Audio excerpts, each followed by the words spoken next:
இப்போ நம்ம முட்டை குழம்புக்கு பார்த்திங்கன்னா நான் வந்து ஒரு கூட்டு செய்ய போகிறேன். கூட்டு செய்கிறோம். இப்போ என்னன்னு பார்த்தீங்கன்னா கடலைப்பருப்பும் பீட்ரூட்டும் போட்டு ஒரு கூட்டு. நான் இது வந்து கொஞ்சமாக உப்பு போட்டு ஒரு அரை டம்ளர் தண்ணி வச்சு ஒரு 2 விசில் விட்டு வேக வச்சு வச்சுருக்கேன். இப்போ அதுக்கு தாளிப்பு போட்டுக்கலாம்.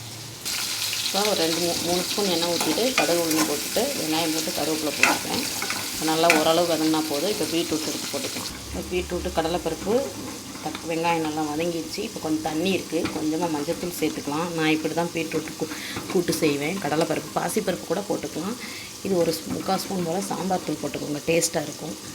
இப்போ பீட்ரூட்டில் நம்ம சாம்பார் பொடி எல்லாமே போட்டாச்சு. இப்போ நல்லாவே தண்ணி வற்றிடுச்சு.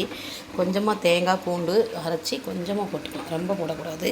ரொம்ப போட்டிங்கன்னா ஏன்னா பீட்ரூட்டு நம்ம இனிப்பு, இது வந்து ஒரு கெட்டி கிடைக்கிறதுக்காக தான், டேஸ்ட் கிடைக்கிறதுக்காக தான். இப்போ இதில் நல்லா கொதிக்குது, இதில் ஊற்றிக்கலாம், முட்டை குழம்புக்கு ஊற்றிக்கலாம்.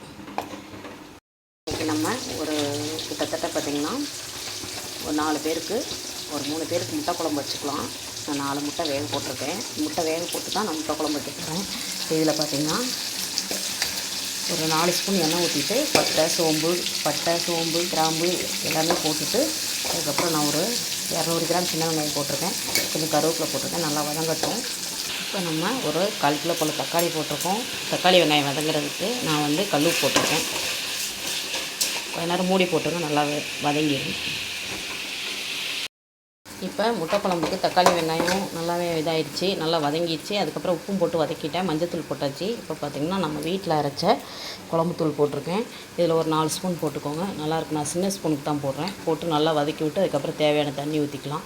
இப்போ இந்தளவுக்கு தண்ணி ஊற்றியாச்சு. நமக்கு இந்தளவுக்கு குழம்பு தேவைப்படும். இன்னும் கொஞ்சம் நல்லா கொதிக்கணும்ல, மசால் வடை போயிட்டு அதுக்கப்புறம் அவிச்ச முட்டையை உரித்து கீரி போட்டுக்கலாம். சூப்பராக இருக்கும் முட்டை குழம்பு. முட்டை குழம்புல தேங்காய் ஊற்றியாச்சு. இப்போ நம்ம நல்லா கொதிக்கட்டும். கொதித்து வந்ததுக்கப்புறம் முட்டையை போட்டுக்கலாம்.